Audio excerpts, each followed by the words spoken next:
కల్వకుర్తి నియోజకవర్గాన్ని ఎన్ని విధాలుగా అభివృద్ధి చేసిన జైపాల్ యాదవ్ గారు ఎందుకు ఈ ఎన్నికల్లో కల్వకుర్తి ప్రజలు జైపాల్ యాదవ్ గారిని తిరస్కరించాల్సి వచ్చిందంటే ఏం చెప్తారు? ఇప్పుడు ప్రస్తుత రాజకీయం కలుషితమైపోయింది. పాలిటిక్స్ అనేది ఇప్పుడు చాలా ఎంత క్రిటికల్ అయిపోయిందంటే, యాక్చువల్గా ఇంత డెవలప్ చేసిన నేను నామినేషన్ ఇస్తే నాకు ఓట్లు వేసి గెలిపించాలి ప్రజలు.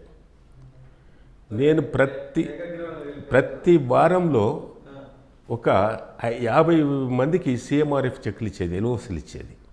అంటే నెలకు 200 మందికి.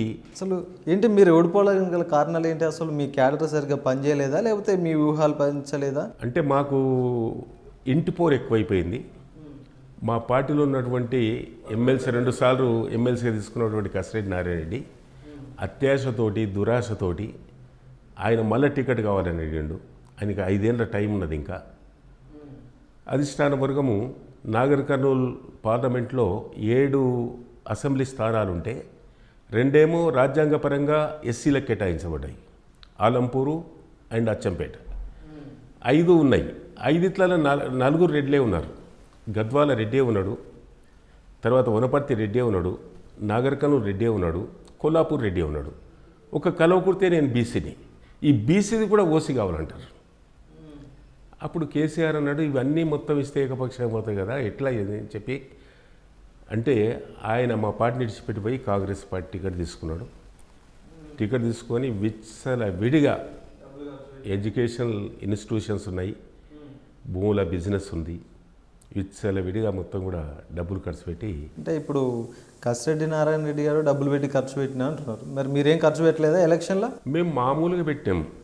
నేను ఎప్పుడైతే 99 నుంచి ఏ విధంగా అయితే ఎమ్మెల్యేకు సాధారణమైన ఖర్చు ఏ విధంగా ఉంటుందో ఆ విధంగానే పెట్టాము. ఎందుకంటే నేను ఒక గ్రామ సర్పంచ్ నుంచి ఇప్పటి వరకు కూడా నేను ఎక్కడ ఇంతవరకు కూడా ₹1 ఫ్రాడ్ చేయలే, అవినీతి కార్యక్రమాలు చేయలే.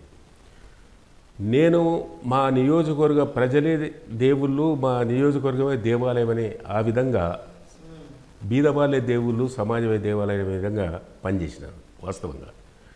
ఇప్పుడు ఇంత లెవెల్కి వచ్చినప్పుడు, ఇన్ని పదవులు చేసినప్పుడు కూడా నా మీద సింగిల్ ఆరోపణ కూడా ఎక్కడ కూడా లేదు. నేను ఇప్పుడు కూడా ఛాలెంజ్ చేస్తున్నాను. జైపాల్ యాదవ్ గారు వర్గంలో అనేక రకాలుగా అవినీతికి బాల్పడేసి కొన్ని కోట్లు సంపాదించారని.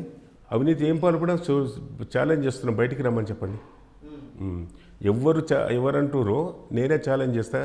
ఎక్కడ ఏ వేదిక దగ్గరికి ఎక్కడికి రమ్మన్నా, ఏ ఊరికి రమ్మన్నా, ఏ పట్టణానికి రమ్మన్నా, ఎవరి దగ్గరికి రమ్మన్నా, ఆఖరు ఒక మీడియా ఛానల్ ముందుకు రమ్మన్నా. మీరేం అవినీతికి బాల్పడలేదంటారు? No, nothing, challenge. అట్లా ఒకవేళ ప్రూవ్ చేస్తే నేను మళ్ళీ భవిష్యత్తులో ఏ ఎన్నికల్లో కూడా పోటీ చేయను, రాసిస్తాను.